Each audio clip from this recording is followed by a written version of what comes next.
Welcome to the Italian Football Podcast. Okay, enough of refereeing VAR discussion. Time to talk about Allegri, Carlo, so go ahead. Did anyone see Paredes last night? Did you see him? It doesn't matter who Allegri has in his team now. Whether it's Paredes coming in, whether it's Pogba, Di Maria, Chiesa. That's me taking a sip from my tea, by the way. That sound you heard. Juventus, they still have, and they will never have any style of play, and they will continue to be unwatchable. And as I tweeted out last night, the stats say it all about Allegri. Juventus have won one win in 6 games. They have 2 wins in their last 11 games under Allegri, including the end of last season. That would get a coach who is fighting against relegation sacked. That's fact. Let alone a coach who is coaching the biggest and most powerful team in Italy and being paid 9 million euros a year while they're doing it. So for me, there's no doubt about it. I've said it implicitly. Allegri needs to be sacked now.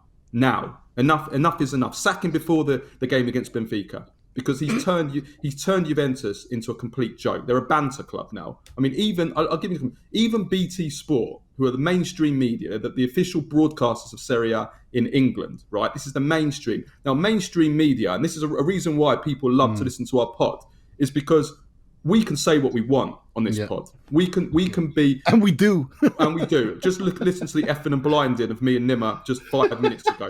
We can, this is the kind of stuff we can say. We can slag off the league for corruption. We can slag off managers. We don't have to worry about not getting interviews and being blackballed by clubs. We can say what we want. Now, I've been calling Allegri a dinosaur for over a year now. Even BT Sport, a mainstream media, broadcasting the match last night, they called Allegri a dinosaur. It's even gone mainstream now.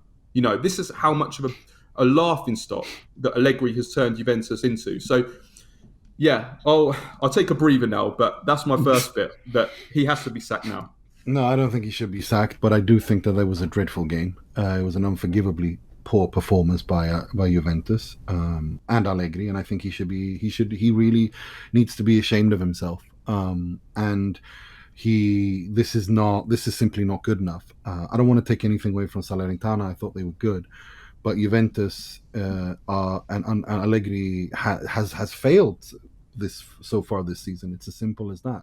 I mean, the other games, I still think it matters, because if Juve win that the same way that Inter beat, Brozovic scores the late winner for Inter against Torino, that late winner could have changed the course of the season. That could have given them the energy and boost and belief they wanted, and instead they weren't. So I actually think it does matter. I think these things, I've always said that these things matter. These kinds of errors can ruin and derail a season, because Juventus would have had momentum. They wouldn't have been proud, they wouldn't have been happy, but they would have had, that last, everybody knows the kind of positive energy that a last gasp winner creates in a team that is struggling, in the squad, the belief, the self-confidence for the manager, for the coach, as well as the players. And that's why I say there should be an opening that when you make these kinds of errors, you should be able to adjust the result afterwards, because this is absolutely unforgivable. But it doesn't take away from Allegri's incredible. I mean, they were so poor. That was, in my opinion, that was Juve's worst performance this season. Yeah, for large parts of it, it was. It was up there. No, this season, for me, this season, given the opposition as well. No, given everything.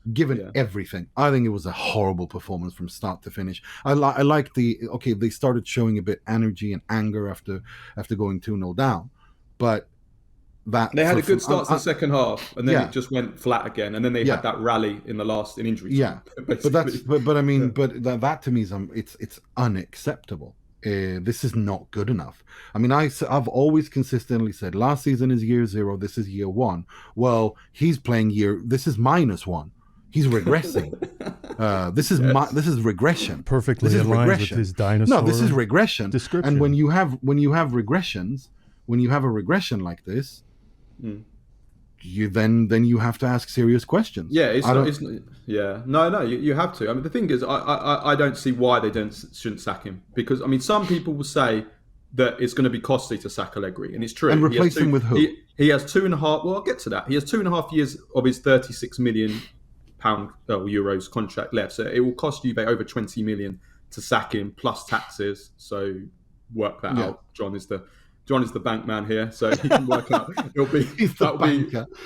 He's the banker here. So I mean, it's going to cost Juventus a hell of a lot of money to sack him. I would like to think that there would be a clause in the contract that Allegri doesn't get his full payoff if they decide to sack him now. He's clearly failing. He's he's not fulfilling. But wouldn't that be the tied requirements to Champions League football then, like failing? Well, yeah, that's the thing. I mean, the thing is that when Jose Mourinho was sacked by Spurs last year, he had a clause in his contract that he would only get a certain payoff depending on what position he was. And the reason why he was sacked before there was a cup final at the end of the week, and he was sacked at the beginning of that week on like the Monday or the Tuesday. They had the cup final at the end of the week, but they also had a league game on the Wednesday. Oh yeah, you're right. Which was quite an easy game, if I remember rightly. Now the reason why Mourinho was sacked was because it would have cost Spurs a lot more money if they were over a certain position. I think if they were like 5th or 6th or something, it would have cost them certain money. And if they won the cup as well, it would have, and been in Europe, he would have got so they basically. So I would like to think that any properly run club would have had a clause in the contract that you're paying someone 36 million over 4 years, that you're going to basically, you don't have to pay them half of it unless they're in a certain position or I would like to think there's that. No Italian club has that. Even Juventus, who are the best, like in terms of organization and all that. But I mean structurally, even though they've got their ducks in order, there's no Italian club that has that clause. I cannot imagine. Yeah. Well, I know that's what I'm saying. I would like to think there would be one, like there was one at Spurs with Mourinho. I'd like to think there was, because then there would be no reason not to sack him. So I'm thinking, maybe there is an economic reason, but I think it's got to the point now where it'll be even more costly to keep him, because for me, and I've said this since the Champions League group stage was made, Juventus don't look like they're even going to get out of the Champions League group. They're playing Benfica, who have won all 11, played 1-11, conceded 2 goals so far this season. And if the performances continue in Serie A as they are, they're not even going to make the Champions League next year. It's going to be very competitive again this year, as it has been for the last 2 seasons when they've struggled. So, I just don't see why you would keep him. I think that one of the reasons why he will stay is also because if Agnelli sacks him, then that is a damning indictment on Agnelli, who himself He has to go. Agnelli, this was Agnelli's choice to bring him back. We know that the Nedved didn't want him back. We know that some of the other people high up didn't want him. This was Agnelli. Agnelli putting all his eggs in Allegri's basket. Now, if he sacks Allegri after not even a year and a half, that's basically admitting that you've made a huge fuck up. Agnelli's made a huge fuck up. So what does he do? Does he just carry on? They've just announced losses of over 240 million for 2022. It's a complete disaster everywhere. I think it's time for. I think Andrea Agnelli. I've said this before when we've spoken about it on Juventus many times in last season and even before that maybe the cycle coming to an end should also be Andrea Agnelli's cycle as Juventus president, because it's not working. Some of the decisions he's made consistently since Marotta left, which led to Marotta leaving, have been disastrous. Okay, so Carlo, who should they appoint? Thomas Tuchel. In fact, the players that Juventus have available, although he probably does need to get some depth, definitely needs to get some depth. So you're saying Thomas go for Tuchel. Plays a back three, which you Nima 3-5-2. 3-5-2 or 3-5-2 or 3-4-2-1, or whatever. With one man up front. No, I agree. I think he's got the wing backs for the system anyway. Put it that way. And yes, okay, they lack depth in the attacking midfield positions. They probably need to sign some players there in January. But I think Thomas Tuchel, he's pragmatic enough for Juventus's traditional identity, and he's also cranky. He's also cranky. Like he's not. He's to me he's classic Juve Tuchel. Like to me, he would fit in he would fit in perfectly. And we've seen what an impact he had with Chelsea. And people forget when he took over with Chelsea, they were the same laughing stock and banter club that Juventus are right now as we speak under Frank Lampard. They were a complete joke. They were near mid-table. They were nowhere way out of the top 4. No, he's done it expected- before. He's done it You know, before, for sure. He's you done know, it before. so- And I think the 3-5. I mean, Juventus will if Juventus play 3-5-2, I think they will get much better results.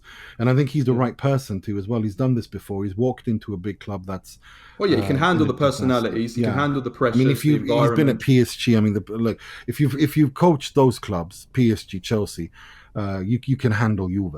I mean, there's no doubt about that. So no, I think, and of also, course it'll be expensive. and also, no, but that's the thing though. You can use the growth decree on him, so his wages could end up costing Juve less per year than what. But you can do that with pay for Allegri. coaches as well. You can do that with Yeah, coaches. anyone, of course you not can, just coaches, anyone. coming into the Why do you country. think Lionel Messi's dad moved to Milan with all the money? Yeah, yeah. And that's when all the rumors about Inter, him joining. No, Inter absolutely. started. It's too. If I was Juventus, go straight after him. It's too much with Allegri now. I mean, again, look, did you see his post-match comments? I love. I mean, he was mocking. He was mocking. Much. He was. Of course, you were. He was mocking journalists. He was mocking the journalists who questioned him about Juventus playing poorly. And he says, "Well, you say they play poorly, but you don't want you see the games, but you don't." And he didn't want to talk about the referees either. He didn't say a word about the referees, which I think I want to give him credit for. For at least that makes him a little bit coherent. He said Moise Kean played a good game. I mean, did you see Moise Kean? I mean, yeah, but he was dreadful. But he should never have signed him in the first place. But no, look, it's. I think it's. I think it could happen. I think it's not like Juve to do that, but I think a bad result against Benfica, and that could really begin to happen. I really think if so. they lose to Benfica, you would think surely. I think so. It's untenable. Because they're. I think he would resign as well. I don't think he would be sacked. so? I think they would have. Yeah, I think he would, given the relationship he has with Juve and Agnelli. They're very good friends. I think every morning they go jogging together and have breakfast together. I mean, they're really good friends. I think at some point. Well, maybe Agnelli can use his power and force him to resign. But this is the thing. I think they'll agree to a mutual termination if it happens. I don't think they'll sack him outright. I think he'll basically say, "I want the best for Juve, and I've spoken, and it doesn't seem like it's possible," and then they'll agree on a payout, and then he'll leave. Listen to the full show and all other episodes by going to patreon.com/TIFP and become a member for only $2.99 per month.